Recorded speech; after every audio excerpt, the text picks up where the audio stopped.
Good evening. We present the news summary. Investigation is ongoing to determine how a large group of seafarers coming from West Africa contracted COVID-19.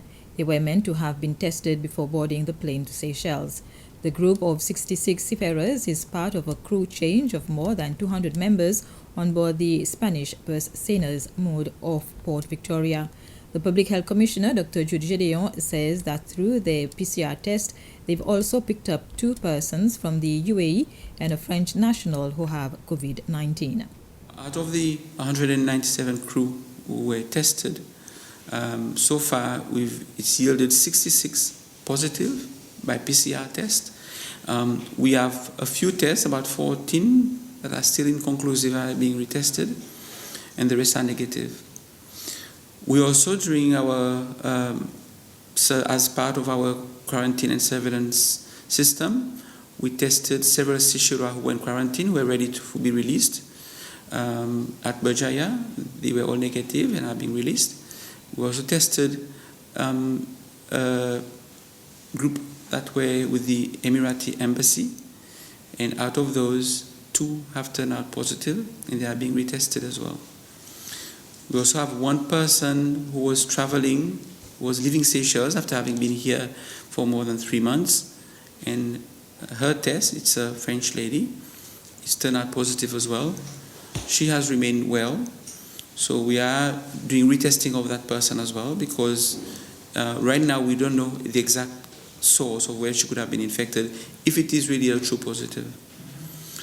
We are doing everything we've started contact tracing around that case, and for the Emirati group, the people in the Emirati embassy, measures are being taken. If they are confirmed positive, they will be taken to treatment facility or isolated at home and monitored closely. So this situation is being worked upon, and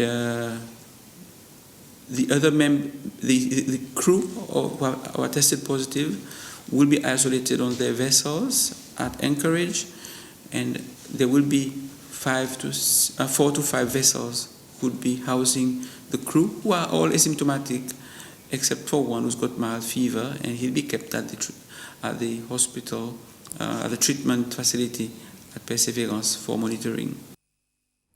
The presidential candidate of One Seychelles, Alain Saint-Onge, has said his party will work to eliminate poverty, promote the blue economy, and to redress the economy that has been affected by COVID-19 pandemic. He and his running mate, Peter Sinon, were speaking at a meeting with their supporters on Zilève on Praslin.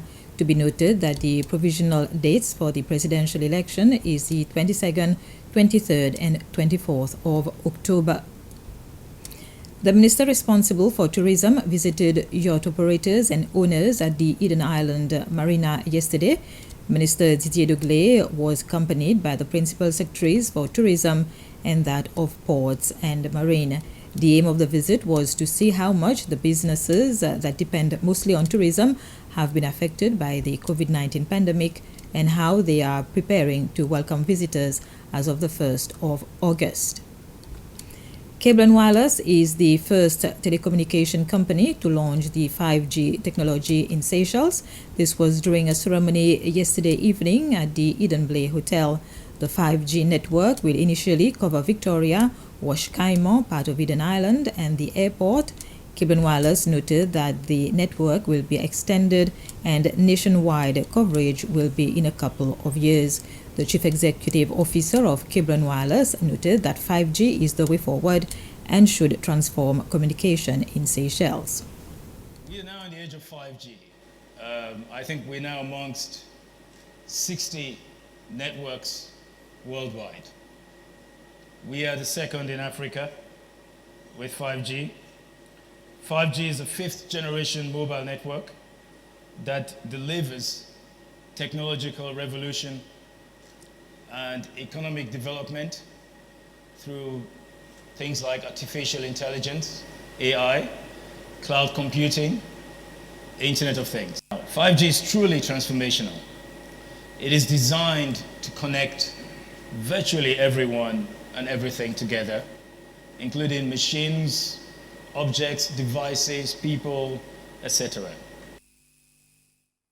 Leaders and early childhood coordinators have from state schools got to learn more about data management in early childhood care and education. This was through a half-day workshop organized jointly by the Department of Education and the Institute of Early Childhood Care and Education. The data management project has been ongoing for almost 4 years with technical support from UNESCO and the World Bank. While launching the workshop, the minister responsible for education, Jean Simeon, said there remained many gaps in the collection of data in the domain of early childhood development. The critical importance of data accessibility and management in the performance of organizations cannot be overemphasized.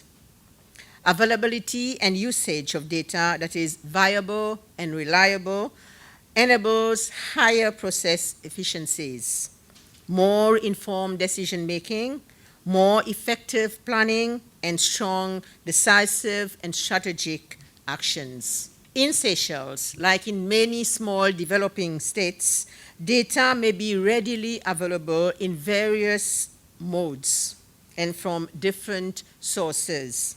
However, there is a need for improvement in data quality, usability, comprehensiveness, retrieval, and intelligence in order to make a real difference in the performance of organizations and institutions.